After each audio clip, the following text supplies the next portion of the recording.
Ano po ba yung mga, pari po ba yung nagsasabi po ba, Father, ng anong tawag dun, ng kung ano yung gusto niyong i-celebrate po, gano'n? Kasi minsan po nakakakuwan ako sa responsorial psalm, kunwari ang nagawa kong responsorial psalm is yung pang-ordinary Sunday po, tapos ang kuwan pala ng pari po is yung pang All Souls Day.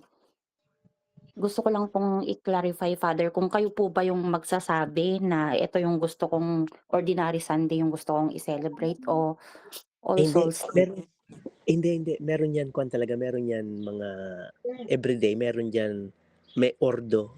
Ang kaya sa Katolika, tayong mga Katoliko, meron tayong as in tinatawag na ordo, ang, kung anong dapat nating isuot na damit, kung anong Opo, anong, anong gospel ang babasahin, kung anong salmo responsoriale, kung first thing, nakalagay 'yan sa ordo, nakalagay yan sa guide 'yan, nakalagay yan sa sa guide guide. po. Opo, guide. Guide, hindi yan Opo, basta-basta. Mapapalitan lang yan, yan, 'pag merong installation ng minor basilica, major basilica, All Souls Day, nababago lang yan, hindi sa All Souls, sorry, All Souls Day na mababago lang yan 'pag may kasal, halimbawa may ikakasal, opo. yan puwedeng mamili yung pare, kasi special yan, special occasion. Puwedeng mamili. Basta't kung Sunday, 'yan. Father, kung Sunday paano 'yun? At least Akin na nga mga isang, cellphone. lektura, isang reading, iwan, yung reading ng Sunday. Sunday lang 'yun kasi ang Sunday ang binibigyan natin importansya ay yung Sunday. Lahat importante, pero mas importante yung Sunday dahil ang Sunday ay Easter. Ordinary Sunday, opo. Every Sunday ay Easter. Kaya 'pag Sunday dapat nating irespeto yung reading. Ah, okey. Sakaling may kasal, tanggalin natin yung first reading, second reading, basta iwan natin yung gospel or tanggalin mo yung gospel, ibahin mo yung gospel, basta yung second reading or first reading maiwan. Yan Oo. ang naintindihan niyo po? Opo, opo. Pero meron tayong guide. Mapapalitan lang yan 'pag may mga vows ng mga magiging madre, Kasi may yung ordination, magiging yung pare, kasal, yan naiiba yan kung minsan. Ang bilis na. sa guide po kasi minsan, Father, dalawa po kasi, kunwari sa ordinary Sunday, dalawa po minsan yung kuwan, eh, nahihirapan po kasi ako kung Hindi, ano dun, kung hindi, ordinary isa po. lang yan. Okey. Isa lang yan, isa lang yan. Bumili kayo ng ordo, bumili kayo ng, guide of May the guide year. May may guide guide yan, bumili po. kayo, €1, €2 lang yan, eh. Everyday meron yan para hindi kayo malito.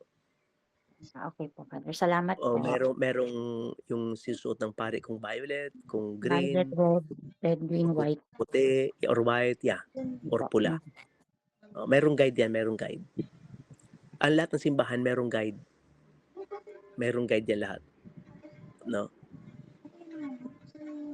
Okey po. Dapat natin sundin yung guide. Kanya-kanya yan, depende yan sa diocese. Halimbawa, 'no, and I conclude,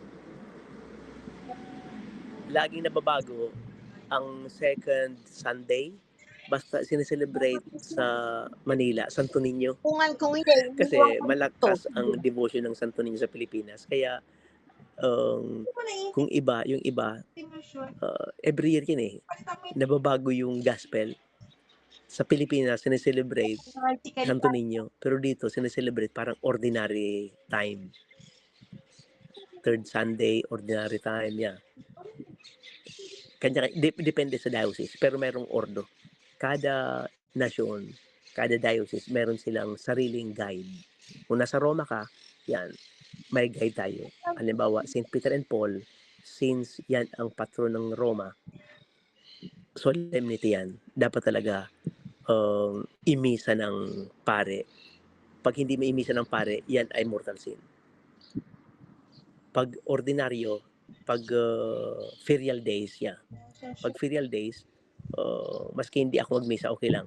Pero pag hindi ako magmisa bilang pare, sa araw na yan, dapat ko yan ikumpisal dahil kasalanan kong malaki yan. Dahil yan ay solemnity ng St. Peter and Paul dito sa Roma, yan dapat ay parang linggo. Yan, parang linggo. Linggo, you're obliged. Hindi naman sinasabi na necessary.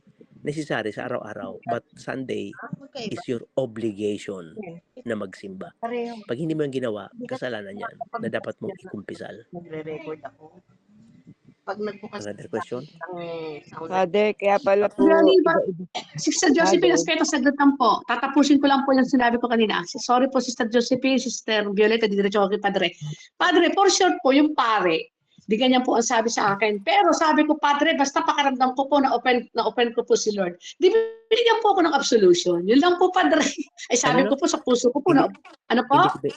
Hindi ko maintindihan. Binigyan Hindi ka nga o po hindi ka sabi ko po kinukumpisal ko yun, nasabi ko, kung hindi rin lang ako makukulayan ng kapatid ko dahil si aalis, hindi na ako sisimba dahil talagang punong-puno ng uban. So yun po yung aking ikinumpisal na parang pakiramdam ko na open ko ang Panginoon, nasaktan ako. Nasaktan ko siya dahil mas gugustuhin ko pa yung buhok ko kaysa lumapit ako sa kanya may gampanin ako doon. Yung po ang ibig ko sabihin, Padre. Tapos ang sabi nga po ng pare, di ba kailangan naman natin humarap sa Panginoon ng ganyan. Sabi ko, opo, Padre, pero pakiramdam ko po na open ko ang Panginoon. Di binigyan po ako ng absolution. Yun lang po, Padre. Salamat po. Okay. Siyempre, parang blessing na rin yun. Ang solution, kasi pwede mo tayo magkasala ng venial sin. Kaya, every confession, merong absolution. Unless, na pag wala kang hinihingi ng pentimento. Pag hindi kayo nagsiyangan, pag hindi kayo nagsorry ng sins nyo, hindi kita pwedeng bigyan ng absolution.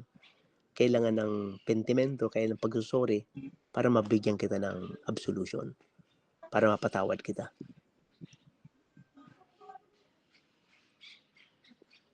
Another question? Hello po, Father. Hello po, Father.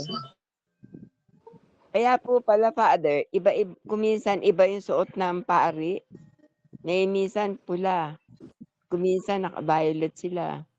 Kuminsan naka-pink. May pink pa po nakikita ko. Oh, yung pink, yung mga madre yun, gustong mag-madre, naka-pink. Pagka po kasi parang naisip ko pala, parang yung mga suot nila tungkol kaya doon po yun sa mga santo ng araw na yun. Yung, halimbawa, Hindi.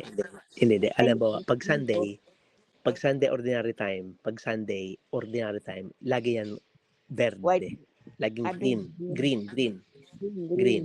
Pag ordinary time. Pag may funeral, laging violet. Pag Lent, violet. Pag Advent, violet. Pag namatayan, violet. Okay? Pag pula, Gaudete. Pentecost. Christ Pag the pink King, po, Gaudete. pula. Joy. Ha? Pag pink po, Joy yata. Yung Pag Gaudete. Brava. Gaudete. Third Sunday of Lent or third Sunday of Advent. Yan dalawang yan. Instead na violet, rose. Pero sa unang simbahan, hindi yan pink. Hindi yan rosa. Unang tradisyon, kita mo yung tradisyon? Ang pinagkukuhan doon, hindi yung pink. Kaya hindi ako nagalagay ng pink Delikado baka maging madre ako Ang pink na yon, ang tinutukoy na pink, yung rosa, yung rose. Yung unang panahon, ang Papa nagprosesyon from St. John Lateran to Escala Santa, St. Mary Major. Nagpoprosesyon sila na may hawak ng gold na rose. Hindi yung pink na kasula. Kaso yung ibang mga pare, may pagkababae, kaya gustong pink. Mamma mia. Yan tradisyon Ako hindi ako naglalagay ng pink.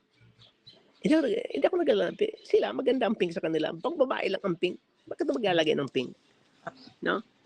Pero yun nga, tradisyon ng simbahan. Hindi naman ako ipapakulong kung maglalagay ako ng violet. Pero hindi ako naglalagay ng pink. Delikado yung pink. Baka hindi ko naalisin yung pink Magiging babae na tayo ng di oras. Delikado yan. Anyway. Pero yan, may mga rules yan nakalagay. Pero sa tradisyon, ilagay nyo, i-search nyo yan sa Google. Na unang panahon, hindi naman nagpipink ang Papa. Merong hawak na gold na rose. Golden rose. Para i-offer sa Blessed Virgin Mary. Pero hindi yung pink na tsasabon. Padre, ibig sabihin po yung Rosa Antica, yung sinasabi ba? Yung Yes. Rosa Antica. Rosa. Yes.